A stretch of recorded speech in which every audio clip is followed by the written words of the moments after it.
Hello and welcome to my manga haul for December 2020. Yep, it's December. Yep, last haul of the year. My next haul will be in January. Yeah, it will. It'll be in 2021. Anyway, this is my final haul of 2020 and there's 12 volumes. It's not a big haul because I still have like 4 volumes of Dungeon Romantica I have to read, and so I didn't want to get too many so I could give myself a chance to read that. So I've already read most of these. There's only like 3 that I haven't. So anyway, let's get on with it. Yup. First up, I have this one-shot yaoi. It is called Three Wolves Mountain. It's about werewolves. Anything with wolves in it I will read because I love wolves. And the description for this is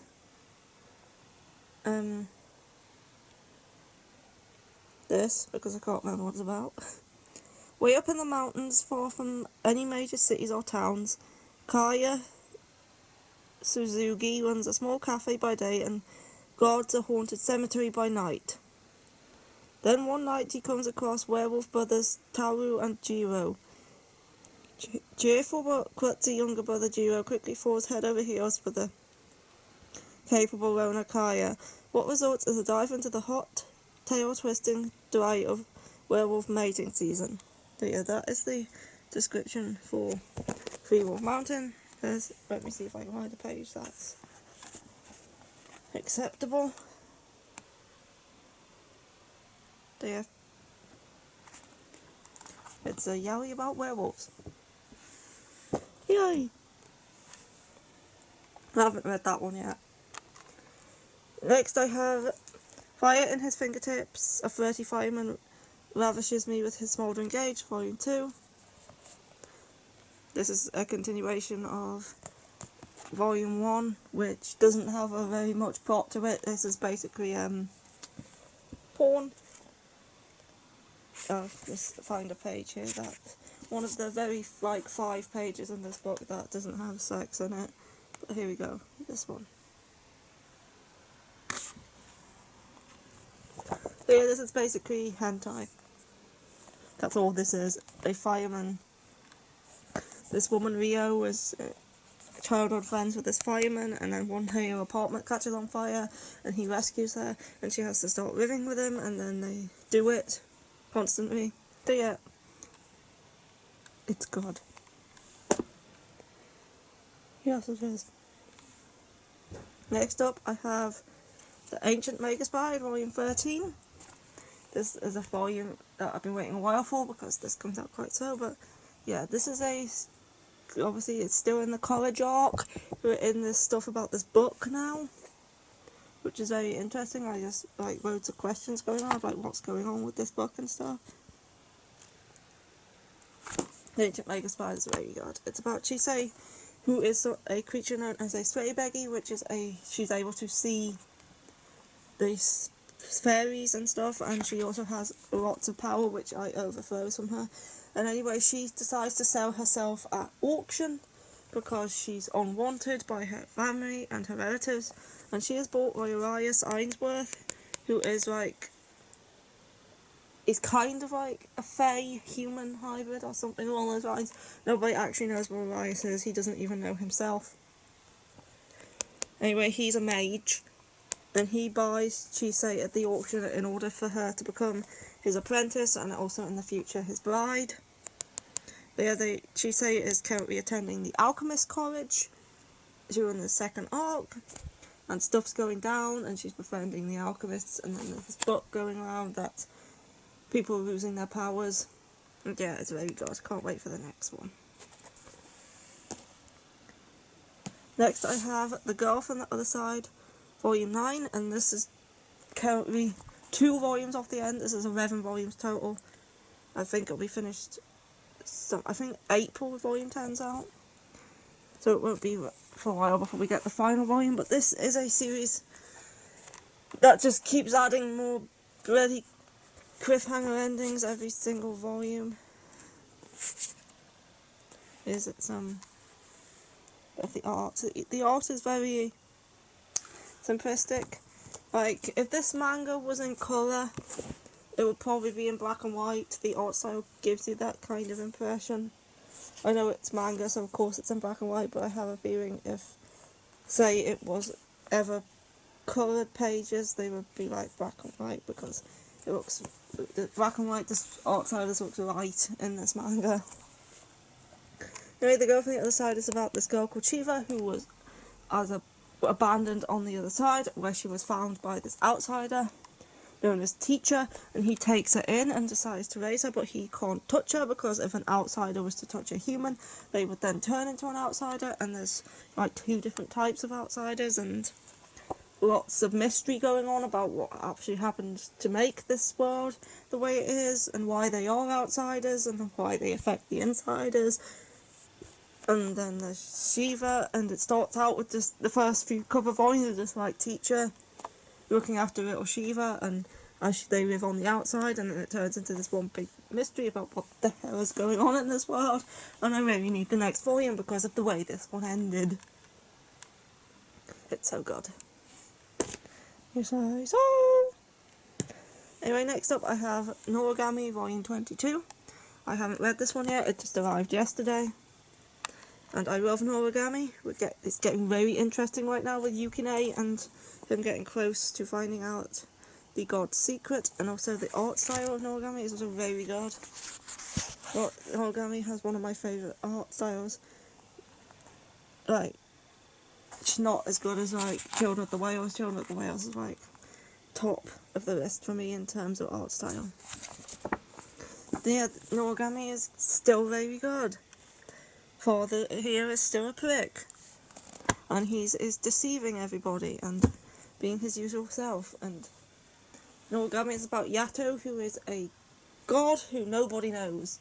He goes around doing people's chores and stuff for 5 yen, and he meets Hiyori, who's somehow, I think she gets hit by a truck or something and ends up becoming a half Ayakashi, where she keeps ripping out of her body, and Yato promises to help her for 5 yen, but he can't do it yet because he doesn't know how, and she kind of gets involved with him and his regalia, or Shinshi Yukine, and it's very good.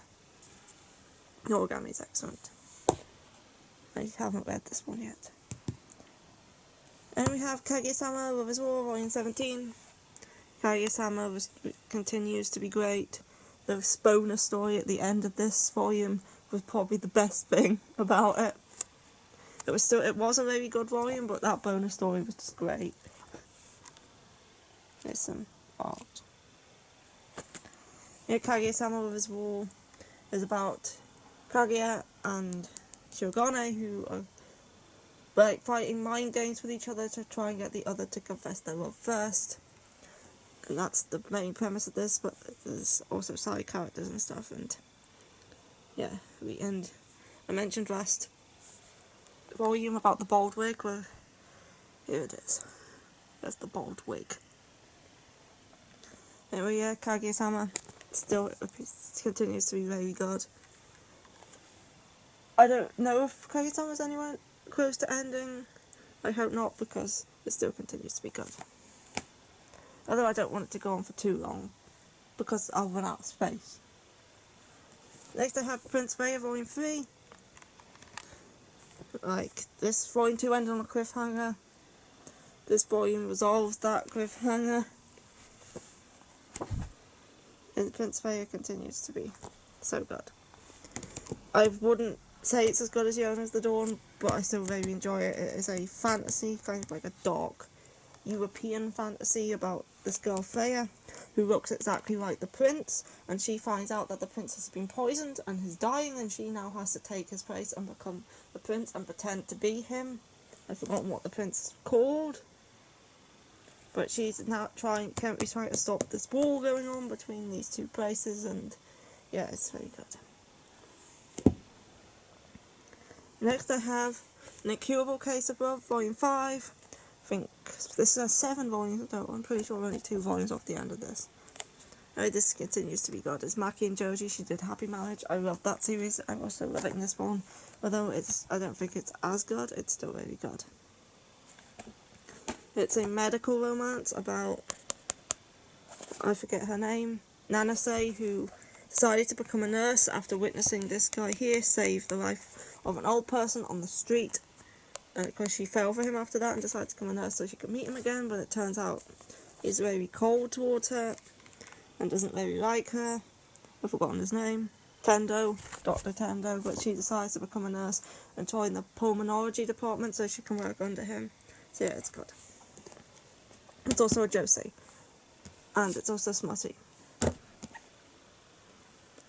Next up, I have the final volume of Valhalla Ride, volume 13. It is over, it is done, there is no more taking this for the final time, I suppose. Finally got to find out how it ends. What was that? Nothing, I hate it, it's horrible. But yeah, Valhalla Ride, volume 13 ended how I knew it would because I already knew how it ended. Yeah, it was good. There is a side story in the end of there for Strobe Edge. I have not read Strobe Edge, so I didn't read the side story. If I ever do read it, I will then go back to that side story. But I thought there's not much point in me reading the side story when I don't know a thing about Strobe Edge. Anyway, Yona at the Dawn, volume 26. Yona continues to be great. This volume ends the Karen arc with Xing Province. That's very good. Yona continues to be very good. Everyone should read Yona at the Dawn. Every single person who reads manga needs to read Yona at the Dawn. It is excellent. And it's definitely worth it. It's so good. You say so. Next up, I have Living Room Matsunaga-san Volume 5. Living Room Matsunaga-san is still very good. Very good. It's about these two. This is Matsunaga-san, and this is, I can't remember her name, Miko, and she moves into her uncle's boarding house after her parents go abroad. I think they go abroad. I might just not be abroad, but they go somewhere to look after her grandmother. So she's living in this boarding house with these 5 other people, all older than her. She's the youngest there, and there she meets Matsunaga-san, who she starts to like, but there's like an age gap between them. So he's like trying to put her off and stuff. It's very good.